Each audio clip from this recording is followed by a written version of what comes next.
நமஸ்தே. பெரிய வாஷர் நேற்றுக்கு இந்த சூரிய பகவானை கம்பநாட்டாழ்வார் சொல்லக்கூடிய ஒரு அருமையான செய்யுளோட அவரை நாராயண ஸ்வரூபமாகவே தரிசிக்கக்கூடிய ஒரு பாக்கியம் நமக்கு கிடைச்சது. இந்த ஸ்லோகத்தில் எத்தனை அழகாக இந்த சூரிய பகவானை அவர் ஒரு உருவகப்படுத்தி காண்பிச்சிருக்கார் அப்படிங்கிறத நம்ம பார்க்குறோம். அதாவது நிருசிம்மமூர்த்தி எப்படி அந்த ஒரு தூணை பிளந்துண்டு வெளியில் வந்து இந்த ஹிரண்யனை அழிப்பதற்காக அப்படி ஒரு அவதாரமாக வெளியில் வராரோ, சாக்ஷாத் அதே மாதிரி உதயகிரின்னு சொல்லக்கூடிய அந்த ஒரு பெரிய மலை இருக்கே, அந்த மலைக்குள்ளிருந்து சூரிய பகவான் எழுந்து வெளியில் வரும் பொழுது இந்த நிருசிம்மமூர்த்தி மாதிரியே நிருசிம்மர் எப்படி வராராம், பல கைகளோடு அப்படி வெளியில் வராருன்னு சொல்கிறது. இங்கே அதே விஷயத்தை தான் கம்பர் சொல்கிறார். 1000 கைகள் ஓச்சி அப்படிங்கிறார். அவருடைய சூரியனுடைய கிரணங்கள்லாம் எப்படி இருக்குன்னா 1000 கைகளாக சுற்றி இருக்கு. அப்படி நிருசிம்மமூர்த்தி வெளியில் வரா மாதிரியே இவரும் அத்தனை கைகளை வீசிண்டு இந்த உதயகிரியிலிருந்து வெளிப்போந்து வரும் பொழுது நிருசிம்மராகவே தெரியறது.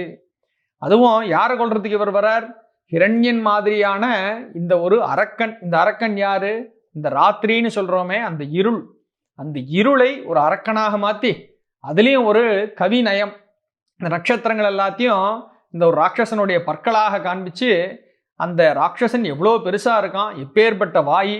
இன்னொரு பக்கம் பார்த்தா வயிறெல்லாம் பல்லுன்னு சொல்லுவோமோ இல்லையா, அது மாதிரி வாயெல்லாம் வயிறெல்லாம் பல்லான்னு சொல்லலாம். அப்படிப்பட்ட ஒரு பெரிய அரக்கனாக காமிச்சு அந்த ஹிரண்யனை அழிப்பதற்காக நிருசிம்மம் எப்படி வந்தாரோ அது மாதிரி இந்த சூரிய பகவான் எழுந்து வெளியில் வரார் அப்படின்னு சொல்லும் பொழுதே வாஸ்தவமாக இந்த சூரியன் சாக்ஷாத் நாராயணரே தான் அப்படின்னு நம்ம மனசில் புரிஞ்சுக்கிற மாதிரி கம்பநாட்டாழ்வார் அத்தனை அழகாக அந்த ஒரு செய்யுளை பண்ணியிருக்கார். நேற்றுக்கு அதை பார்த்து கொஞ்சத்துக்கு கொஞ்சம் சில கனெக்ஷன்ஸ் ஓஹோ இப்படி இருக்குங்கிறத நம்ம தெரிஞ்சுட்டோம். இந்த கனெக்ஷன் மாத்திரம் இல்லை, இதை விட இன்னும் நிறைய கனெக்ஷன்ஸ் இருக்குது சூரியனுக்கும் நாராயணருக்கும். நம்ம பெரியவா தெய்வத்தின் குரலில் பல இடங்கள் அதை பற்றி அழகாக சொல்லின்னு வந்திருக்கா. அது மாதிரியான இன்னொரு சுவையான ஒரு கனெக்ஷன் இன்னைக்கு பார்க்க போகிறோம். இந்த கனெக்ஷன் எங்கேருந்து இருக்குது, எந்த ஒரு ஸ்லோகத்திலேருந்து போக போகிறோம் அப்படின்னு பார்த்தா, மகானாகப்பட்ட துளசிதாசர் எழுதின ராம்சரித் மானஸ்ங்கிற ஒரு புஸ்தகம். அதில் எல்லா ஜனங்களுக்கும், ஒரு பாமரர் முதல் பண்டிதர் வரைன்னு சொல்கிறோமே, அது மாதிரி எல்லா கிளாஸ் ஆஃப் பீப்புளுக்கும் அந்த அழகாக ரீச் ஆகணும் இந்த ராமனுடைய சரித்திரம் அப்படிங்கிறதுக்காகவே துளசிதாசர் ரொம்ப எளிமையான ஒரு ஹிந்தியில் எல்லாருக்கும் ரீச் ஆகிற மாதிரி எழுதினாராம்.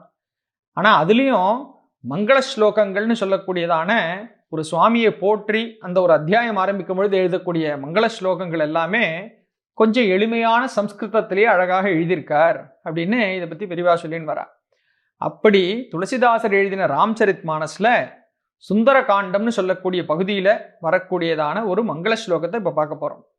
சுந்தர காண்டம்னு சொன்னாலே நமக்கு இப்போ மறக்காமல் ஞாபகம் இருக்கும். சுந்தரன்னு சொன்னாக்கா சாக்ஷாத் நம்ம ஆஞ்சநேயர் தான். பெரியவா எவ்வளோ அழகாக அவரை பற்றி சொல்லி அவருக்கு ஒரு செல்லப்பேராக இந்த சுந்தரன்கிறது இருக்கிறதையும் வால்மீகி எதுக்காக அதுக்கு சுந்தர காண்டம்னு பேர் வச்சார் அப்படிங்கிற அழகெல்லாம் சொன்னாலே, அதனால அந்த சுந்தரனே தான் இங்கே பார்க்க போகிறோம். அவரை பற்றினதான அழகான ஒரு மங்கள ஸ்லோகம். முதல்ல ஸ்லோகத்தை பார்த்துடலாம். அதுலித பலதாமம் ஸ்வர்ணசைலாப தேகம் தனுஜவன கிருஷானும் ஞானினாம் அக்ரகண்யம் சகலகுண நிதானம் வானராணாம் அதீஷம் ரகுபதி வரதூதம் வாதஜாத்தம் நமாமி அப்படின்னு ரொம்ப சிம்பிளான ஆனால் அத்தனை நிறைய பொருள் நிறைஞ்ச ஒரு ஸ்லோகம். அதனால தான் பெரியவா இந்த ஸ்லோகத்தை எடுத்து நமக்கு அர்த்தம் பண்ணி கொடுக்குறா.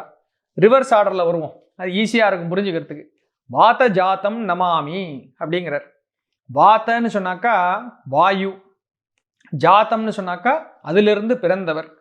அப்போ வாயுவிடமிருந்து பிறந்தவராக வாயுவின் குமாரனாக இருக்கக்கூடியவர் அப்படின்னு யாரை சொல்கிறோமோ அந்த மாருதியை நமாமி நமஸ்கரிக்கிறேன் அப்படின்னு சொல்லிட்டார். இந்த மாருதிக்கு முக்கியமான ப்ரிஃபிக்ஸாக என்ன கொடுத்துருக்காருன்னா ரகுபதி வரதூதம் அப்படிங்கிறார். அந்த இடத்துல பெரியவாளே இன்னொரு ஆல்டர்னேட்டிவ் சில இடத்துல சொல்கிறா பிரிய பக்தம்னு சொல்கிறது உண்டு அப்படின்னு ஒரு ஆல்டர்னேட் கொடுத்துருக்கா. இங்கே பெரியவா கொடுக்கறது ரகுபதி வரதூதம். ரகுபதி அப்படின்னு சொன்னால் ரகுகுல திலகனமாக நம்ம யாரை சொல்கிறோம்? சாக்ஷாத் ராமச்சந்திரமூர்த்தி. அந்த ராமச்சந்திரமூர்த்தியினுடைய வரதூதம், அவருடைய தூதராக சீதா பிராட்டியை பார்க்கறதுக்கு ஆஞ்சநேயர் போனாரோ இல்லையோ, அதனால் எப்பவும் ராமனுக்கு தாசனாகவே இவர் இருந்துருக்கார். அப்படித்தான் இருக்கணும்னு எப்பவும் பிரியப்பட்டவராக இருந்ததுனால சிறிய திருவடின்னு சொல்கிறோம். இவரை சிறிய திருவடிங்கிறது பேரில் மட்டும்தான். இவரை சொன்னாக்கா ஆக்சுவலாக மூர்த்தி சிறுசு ஆனால் கீர்த்தி பெருசுங்கிறத ஆஞ்சநேயருக்கு தான் சொல்லணும். பேரில் தான் சிறிய திருவடி. பண்ணின காரியங்கள் எப்பேற்பட்ட காரியங்கள். சொல்லிகிட்டே இருக்கலாம். பெரியவா ரொம்ப ரசித்து அவரை பற்றி அவ்வளோ சொல்லியிருக்கா. இந்த ஸ்லோகத்துக்குள்ளே பார்த்தோம்னா ரகுபதி, இப்படிப்பட்ட ரகுபதிக்கு தூதனாக சென்று சீதா பிராட்டியை பார்த்து அங்கே ராமனுக்கு மறுபடி தைரியம் கொடுக்கறதாக மறுபடி அங்கேருந்து பதில் ரெஸ்பான்ஸ் எல்லாத்தையும் வாங்கிட்டு வந்தார். அதனால் அந்த தூதன்கிற ஒரு பாயிண்ட் இங்கே சொல்லி அப்படி இருக்கக்கூடிய ஆஞ்சநேயனை நமஸ்கரிக்கிறேன் அப்படின்னு இந்த லாஸ்ட் லைன். அதுக்கு முந்தின லைனில் சகல குண நிதானம் வானராணாம் அதீஷம் அப்படின்னு கொடுத்துருக்காரு. சகல குணம் அப்படின்னா எல்லா விதமான கல்யாண குணங்களும், என்னெல்லாம் நல்ல பாசிட்டிவ் ஆஸ்பெக்ட்ஸ் நல்ல குணங்கள் இருக்குன்னு சொல்கிறோமோ அந்த குணங்களுடைய ஒரு கருவூலமாக இவர் இருக்கார். ஆஞ்சநேயர்னு சொன்னாலே என்னெல்லாம் நம்ம நினைக்கிறோம்? இன்னொரு ஸ்லோகம் சொல்கிறோமே, மனோஜவம் ஆர்த்த துல்லிய வேகம் ஜிதேந்திரியம் புத்திமதாம் வரிஷ்டம் வாதாத்மஜம் வானரயூத முக்கியம் ஸ்ரீராமதூதம் சிரசா நமாமின். அந்த இடத்துல ஜிதேந்திரியம், எப்படி இந்திரியங்கள் எல்லாத்தையும் கண்ட்ரோல் பண்ணி வச்சவராக இவர் இருக்கார் அப்படின்னு அந்த ஸ்லோகத்தை எக்ஸ்பிளனேஷன் கொடுக்குறா பெரியவா. அப்போது இந்த இவர் வானரங்களுக்கு அதீசமாக அப்படின்னு நீங்கள் சொல்கிறோம். அதாவது வானரம்னு சொன்னாக்கா குரங்குன்னு நம்ம எடுத்துக்கிறோமோ இல்லையா, குரங்குக்கு மனசு ஒரு நிலையாக நிற்காது, ஒரு க்ஷணம் சும்மா இருக்காது அப்படின்னு சொல்லுவோம். அப்படிப்பட்ட குரங்குகளின் அதீசம்னு சொன்னாக்கா லார்ட் ஆஃப் த வானரம் அப்படின்னு வச்சுக்கலாம். அப்படி இருக்கக்கூடியவராக இருந்துட்டு ஆனால் தன்னுடைய இந்திரியங்கள் எல்லாத்தையும் முழுக்க கட்டி போட்டவராக ஜிதேந்திரியம் அப்படின்னு சொல்கிறதாக இவர் இருக்காரு. எப்பேற்பட்ட ஒரு சாதனை இது அப்படின்னு பெரியவா அதை பற்றி ரொம்ப ஸ்லாகிச்சு சொல்கிறா. அதனால தான் ஜிதேந்திரியம் மாத்திரம் இல்லை, எல்லா கல்யாண குணங்களும் நிறைந்தவராக இருக்கார் அப்படின்ட்டு சகல குண நிதானம் வானராணாம் அதீஷம், வானரங்களுக்கு தலைவராக அன்கொஸ்டினபிள் லார்ட் அப்படின்னு சொல்லலாம். அப்படி இருக்கக்கூடிய ஒரு பொசிஷன் தான் அதீஷம். சரி, இப்படி சொல்லியாச்சு. முதல் 2 லைனில் தான் நமக்கு முக்கியமாக தெரிய வேண்டிய விஷயம் வருது. அதுலித பலதாமம். அதுலித்தன்னு சொல்லும் பொழுது பெரியவா அதுக்கு அர்த்தம் பண்ணுறா. துலா அப்படின்னு சொன்னாக்கா நம்ம தமிழில் பார்க்குறோமே, ஒரு துலாம் போடுறது, துலாபாரம் அப்படின்லாம் பார்க்குறோமே, ஒரு எடைக்கல் அது மாதிரி. அப்போது அதுலித்தன்னு சொன்னாக்கா எடை போட முடியாத, சமம் சொல்ல முடியாத பலதாமம். அப்போ தனக்கு நிகராக எதுவுமே ஒன்றுத்த கம்பேரிசன் கொடுக்க முடியாத அளவுக்கு அத்தனை பலம் புரிந்தினவராக இருக்கிறவர் அப்படின்னு இதுக்கு அர்த்தம் பண்ணுறா. அதுலித பலதாமம் ஸ்வர்ண சைலாப தேகம். ஸ்வர்ணம் மாதிரியான, சைலம்னு சொன்னாக்கா மலை, ஸ்வர்ணமலை என்று சொல்லக்கூடியதாக மேருமலையை பற்றி சொல்கிறது உண்டு. அது மாதிரியான பிரகாசத்தை உடைய தேகம். ஆஞ்சநேயருடைய தேகம் எப்படி இருக்குது? ஸ்வர்ணசைலத்தை போன்ற ஒரு ஆபாசம் உடையதாக, அத்தனை பிரகாசம் நிறைஞ்சதாக ஒரு தேகம். அவ்வளோ பலம்னு முதல்ல சொல்லியாச்சு. தேகம் எப்படி ஜுவலிக்கிறது, பிரகாசிக்கிறது அப்படிங்கிறதும் இதில் வந்தாச்சு. அடுத்த லைனில் என்ன சொல்கிறார்? தனுஜவன கிருஷானும். கிருஷானுன்னு சொன்னாக்கா அக்னி, ஒரு காட்டுத்தீ அப்படின்னு சொல்கிறா பெரியவா. இங்கே எப்படிப்பட்ட காட்டுத்தீயாக இருக்கார் ஹனுமான் அப்படின்னு சொன்னால் தனுஜவன கிருஷானும். தனுஜர்கள்னு சொன்னாக்கா அரக்கர்கள். அரக்கர்களுடைய வனத்திற்கு அல்லது அரக்கர் குலம் என்ற வனத்திற்கே, அந்த மொத்த வனத்துக்குமே ஒரு காட்டுத்தீயாக இருந்து அது மொத்தம் நிர்மூலமாக்கினவராக இவர் இருக்கார் அப்படின்னு சொல்றதாக தனுஜவன கிருஷானும் அது ஆயிடுத்து. பாக்கி இருக்கிற ஒரே வார்த்தை நம்ம பார்க்க வேண்டிய வார்த்தை ஞானினாம் அக்ரகண்யம். இங்கே தான் பெரியவா இங்கேருந்து ஒரு கனெக்ஷன் எடுத்துன்னு வரா. ஞானினாம் அக்ரகண்யம்னு சொன்னாக்கா என்ன அர்த்தம்? அக்ரகண்யன்னு சொன்னாக்கா முதன்மை ஸ்தானத்தில் இருப்பவர். எதில் முதன்மையாக இருக்காருன்னா ஞானினாம் அக்ரகண்யம்னு சொல்லியிருக்கு. அப்போ ஞானிகள் வரிசையில் முதன்மையான ஸ்தானத்தில் இருக்கிறவர்னு இவரை கொண்டாடுறது. இப்போ ஹனுமானுடைய ஞானம் எப்பேற்பட்ட ஞானமாக இருக்கணும் அப்படிங்கிறத நம்ம தெரிஞ்சுக்கணும்னு சொல்லி அவருடைய புத்தி விலாசம், அதே மாதிரி அவருடைய ஞானம்னு சொன்னாக்கா ஆத்ம ஞானம், இப்படி 2 விஷயத்தை பற்றியும் பெரியவா எக்ஸ்பிளைன் பண்ணுறான்.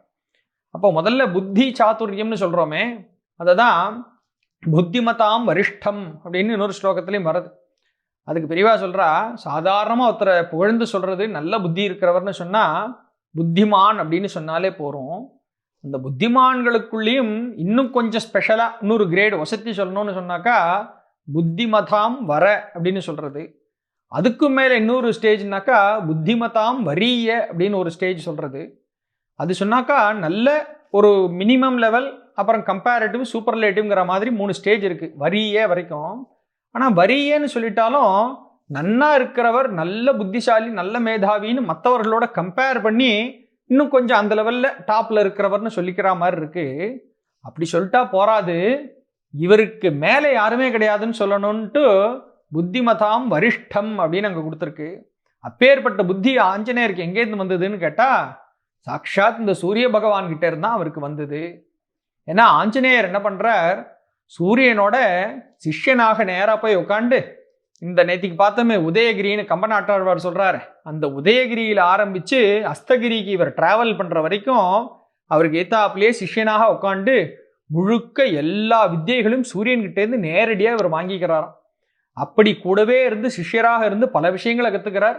முக்கியமாக 9 வியாக்கரண சாஸ்திரங்கள்னு சொல்றது, அந்த மாதிரி எல்லா வியாக்கரண சாஸ்திரங்கள் உட்பட எல்லா வித்தியைகளும் சூரியன் கிட்ட இருந்து நேரடியாக இவருக்கு கிடைச்சது அப்படின்னு முதல்ல இந்த வித்தியை பத்தி சொல்றார்.